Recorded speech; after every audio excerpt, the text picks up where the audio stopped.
परिक्रमा करिए, गोवर्धन नाथ की परिक्रमा प्रारंभ करिए, वहां कई सारे संत महापुरुष आपको भजन करते हुए मिलेंगे।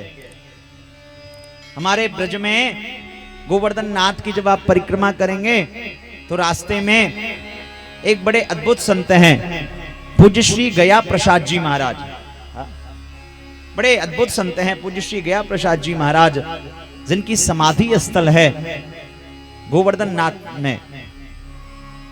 जब आप दर्शन करने जाएंगे तो पता है उनके यहाँ क्या लिखा हुआ उस समाधि स्थल पे।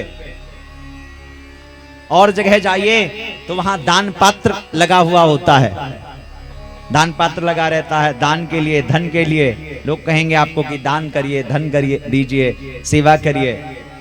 पर पता है आपको, जब आप पूज्य श्री गया प्रसाद जी महाराज का दर्शन करोगे ना, उस समाधि स्थल का बगल में गोवर्धन नाथ विराजित हैं, साक्षात गिरिराज भगवान। और समाधि स्थल पे पता है क्या लिखा है, यहां कभी भी रुपया, पैसा, वस्त्र, आभूषण कभी मत चढ़ाना। जो लोग बाहर से श्रवण कर रहे हैं उनसे मैं आग्रह करूंगा, एक बार जरूर जाइए पूज्य श्री गया प्रसाद जी महाराज की समाधि स्थल पर, दर्शन करिए, प्रणाम करिए। क्यों? क्योंकि वहां का जो भाव है ना बड़ा पवित्र है।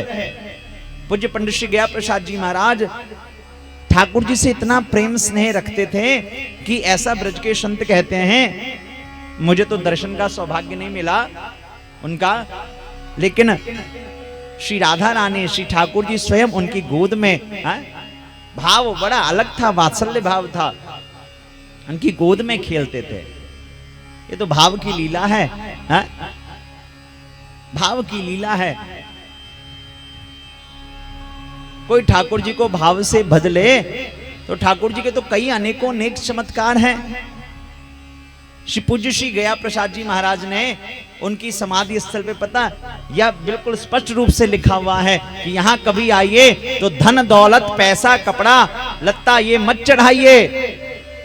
चढ़ाना हो तो बस ठाकुर जी के विरह में, श्री जी के विरह में अपने आंखों से आंसू के 2 बिंदु चढ़ाइए और कुछ मत चढ़ाइए। क्योंकि संसार का सबसे कीमती अगर कोई वस्तु और पवित्र है तो आपके आंखों का आंसू ही है। और अगर जिस दिन यह प्रेम से, भाव से निकल गया ना, फिर तो ठाकुर जी आपके होंगे और आप ठाकुर जी के होंगे।